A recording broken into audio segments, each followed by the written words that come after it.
दोनों देशों की लड़ाई में तीसरे देश की भी एंट्री हो गई है।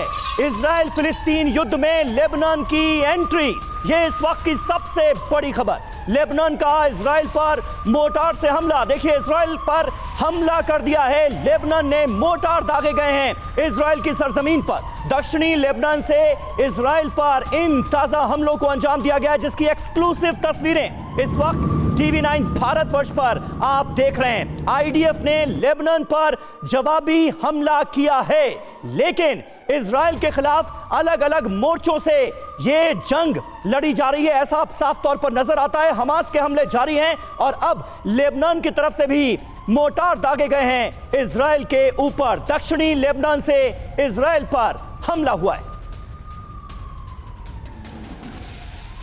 चलिए, ताजा हालात और लेटेस्ट तस्वीरें दिखाने के साथ साथ आपको बता दें, मेरे सहयोगी मनीष झा इस वक्त हमें ज्वाइन कर चुके हैं और एज एन एक्सपर्ट इस वक्त lieutenant general retired Sanjay Kulkarni sir हमें ज्वाइन कर चुके हैं। प्रोफेसर अमिताभ सिंह इस वक्त हमारे साथ है, फॉरेन एक्सपर्ट है। Group captain retired DK Pandey sir aviation expert हमारे साथ हैं और commander doctor Atul Bharadwaj as a defence expert हमें ज्वाइन कर चुके हैं। लेकिन सबसे पहले मनीष, एक क्विक अपडेट आपके साथ।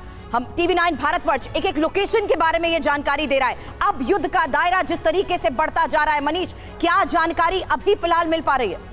बिल्कुल सुरभि, देखिए जिस बात का डर था वही हो गया, यानी कि कहीं इजराइल के खिलाफ टू फ्रंट वॉर ना शुरू हो जाए, और वही होता हुआ दिख रहा है लेबनान की एंट्री के साथ। कल शाम में जब इजराइल के प्रधानमंत्री के नेतृत्व में इमरजेंसी कैबिनेट की मीटिंग हुई थी, तब इसमें चर्चा हुई थी और उस समय प्रधानमंत्री नेतन्याहू ने कहा था हमें तैयार रहना होगा कि कहीं से कहीं लेबनान की तरफ से भी वॉर शुरू ना हो जाए, और लेबनान की तरफ से भी मोर्टार दागे जा चुके हैं, यानी हमास के साथ साथ हिजबुल्लाह की भी एंट्री होगी। और अगर ऐसा हुआ तो इजराइल को एक साथ दोनों फ्रंट पर लड़ना पड़ेगा। फिलहाल गाजा पट्टी पर एयर स्ट्राइक जारी है, लेकिन आने वाले समय में लेबनान यानी हिजबुल्लाह पर भी कार्रवाई होगी और इजराइल एक बार फिर से उसी वॉर का सामना करने जा रहा है जो 5 दशक पहले उसने किया था, जब अकेले उसने तमाम अरब मुल्कों से लड़ाई लड़ी थी।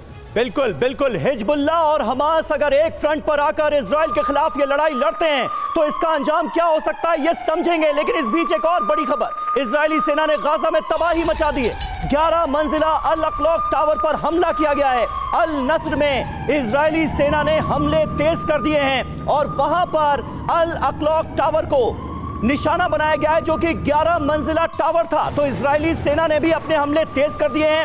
लगातार एयर स्ट्राइक की खबरें गाजा सिटी से भी सामने आ रही हैं। ये देखिए, TV9 भारतवर्ष पर एक्सक्लूसिव तस्वीरें इस वक्त आपके सामने हैं। गाजा शहर को जिस तरह से निशाना बनाया जा रहा है, इसमें भी बड़ी तबाही हुई है। इजराइल पूरी तरह से बदले के मूड में।